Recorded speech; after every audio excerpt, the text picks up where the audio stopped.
Hi, I'm Adam and welcome back to First Man Photography. In today's video, I'm going to share with you some of the best investments I've made in my photography because it can be very expensive. So I wanted to share with you what's worked for me and really changed my game.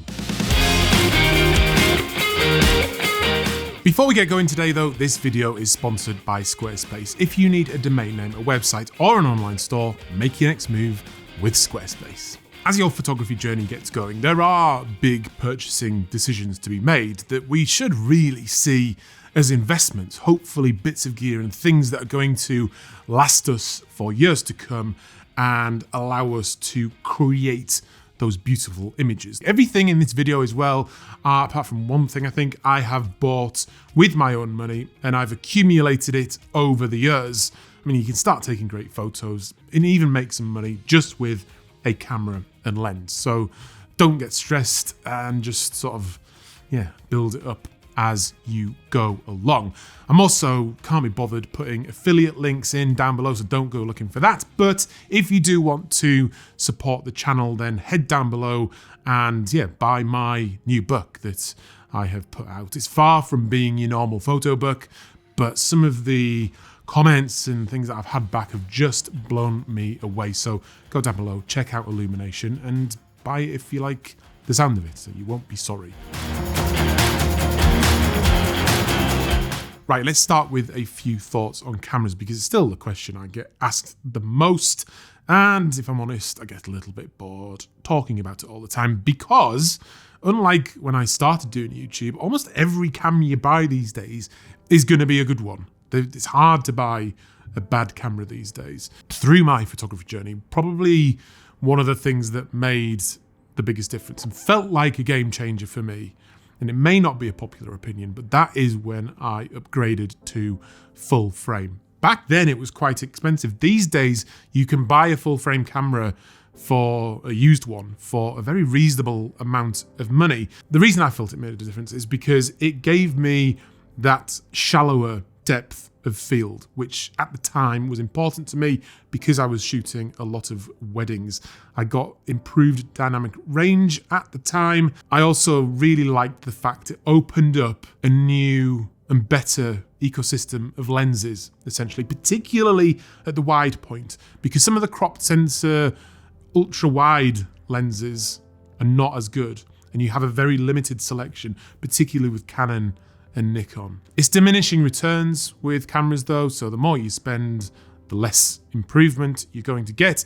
I've been thinking about upgrading to the Fujifilm 100S, which I will do at some point, but that purchase or that upgrade keeps getting knocked down my priority list because I'm happy with what I've got. And that's the most important thing. The reason to upgrade is not really there. There's only the fact I can get big prints with really fine detail. That's the only reason, which is why it keeps dropping down my list. But like I say, any camera these days that you buy is going to be a good one, but full frame probably was the game changer for me, even though that might not be a popular opinion. Right, number 2 is light or lights. I have a thing for light. Like any photographer should, you should be getting into the mindset of thinking about light all of the time. I'm obsessed with it. You're always looking for good light, golden light, interesting light, reflections, all that kind of thing should be at the forefront of your mind as a photographer because it creates those fantastic creative opportunities that can often be unique as well. What I'm talking about here is not really natural light. It's about artificial light and buying actual lights because that, again, will open up creative opportunities for you.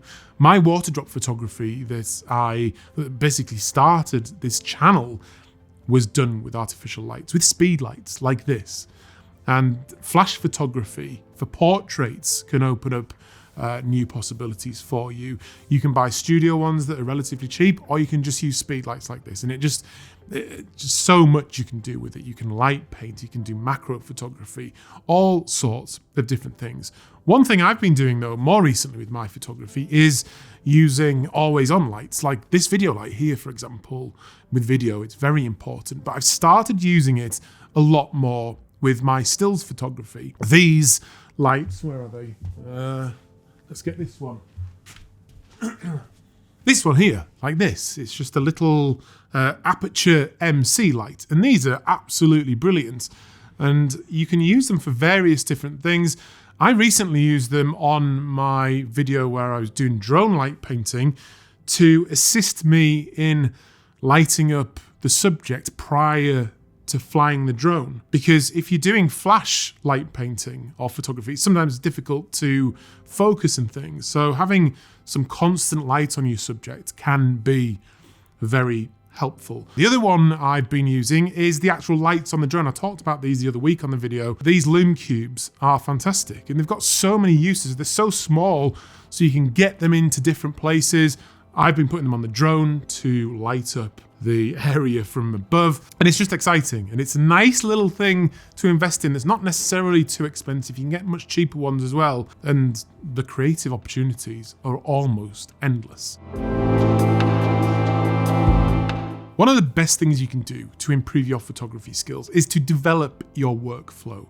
If you think about driving a car, when you're first learning, it's really difficult, but you eventually get into this workflow where you put your seatbelt on, you start the car, you do the gears, all that kind of thing, and it just becomes second nature. And we want to do that with our photography gear as well. Just have it where that technical aspect of your gear just becomes second nature, so we can then start creating our images without that shackle on our back almost, or on our leg. Now, on the most part, this comes down to hard work and repetition, but a really important part of it is to be organized with your gear.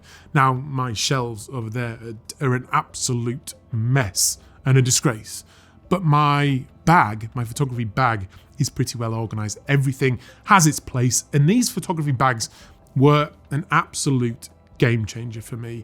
Not only did they keep my gear organized, they were big enough to get all my gear in, they were comfortable, they give me easy access to my photography gear, and most importantly for me as a landscape photographer, they were waterproof. This one from F-Stop gear I bought with my own money. I have recently been given this one from Shimoda Designs, which is just the best bag I've ever had. It's really, really comfortable with these big straps. Regardless of what type of photography you do, having your gear organized in good bags or boxes or pelly cases can really make a difference. Before we move on to two very big ones, as you know, this video is sponsored by Squarespace. Now, getting yourself a website is another great way to invest in your photography, and there is no better place to do that than with Squarespace. And the reason is because it's just so easy to do. You don't need any technical knowledge. If you can drag and drop things,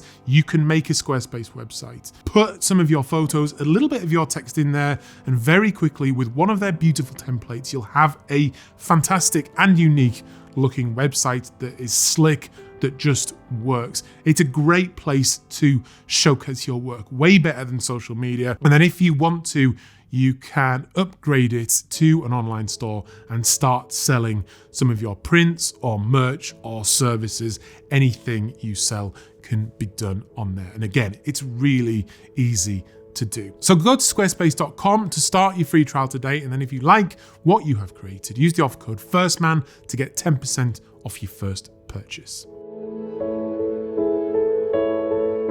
Right, next up is the thing that's probably changed my photography more over the last 5 years than anything else, and that was buying my own good large format printer.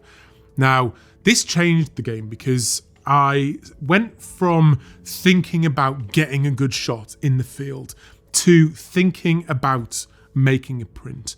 Now, this works for me because I guess I am trying to create a piece of art. If you're a commercial photographer, it might be a little bit different, but from my perspective, thinking about making that final piece of artwork while I'm in the field made a huge difference. It helped me to slow down and create the best possible photograph I can, rather than just going around grabbing hundreds of snapshots. A lot of people will say that buying your printer makes no monetary sense, no financial sense. And there's some truth in that.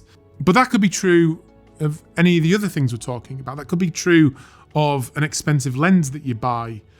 You could get £1,000 lens instead of a £2,000 lens and get a printer. And I think that would be a much better investment than getting just that £2,000 lens. Still a lot of money for a lens, isn't it? But there we go. The ink is then somewhat expensive, but I think what you get out of it, being able to control the whole process from start to finish, is a game changer. That's the whole point of this video, isn't it? But if you don't want to get your own printer or you can't afford it then, which I didn't used to be able to, I used to get my prints made at a print lab. I use the Print Space in London. You can do it online. They're fantastic, create great work. They've done the big prints for me that are behind me, and just printing your work generally is still a great investment to make, and it will honestly change things for you in such a huge way, because that digital thing that you see on a screen or the little thing you see on Instagram becomes an actual piece of artwork. Something like this that fell off my wall the other day, but it's just, when you listen to it, oh, it's just a nice piece of paper. It feels good in the hand. I get excited about it, and you see your work come to life. And then people really genuinely understand that what we're doing is trying to create artwork, because photography sometimes is undervalued for that. And I think that's something that needs to change. Right, lastly, and probably the most important thing, is the one that you cannot buy, and that is to invest your time into your photography. Unfortunately, there is no replacement or photo hack that will take the place of good old-fashioned hard work and practice and repetition and doing it over and over and over again. That's how you get good at things, isn't it? We all know that, but sometimes we don't apply it to some of our hobbies, but it's still the case with photography. Finding time, though, can be a real challenge, but I think we should be aiming to use it to live a fulfilling and meaningful life that is essentially a pursuit of happiness. There's a lot of horrible fake well-being advice online that promise life hacks that deals with this sort of thing, but what has worked for me over and over and over and over and over again is doing landscape photography, because it's so good for our well-being for a number of reasons. It gives us exercise. It gives us the ability to be creative and actually do something rather than wasting our time. We get to connect with nature on a regular basis. We get that time alone to reflect, to make pictures, and then it's so good because it all then comes home with us, where we then complete the process by doing our editing and then printing and creating that final piece of artwork. Take risks, make changes, invest your time into things that are going to inspire you, and before you know it, you'll feel that fulfillment starting to creep up on you. Anyway, on that note, go down to the link below and please do check out my new book, Illumination. Check out Squarespace as well, and I'll see you on another one very, very soon. I'm Adam. This is First Man Photography, out.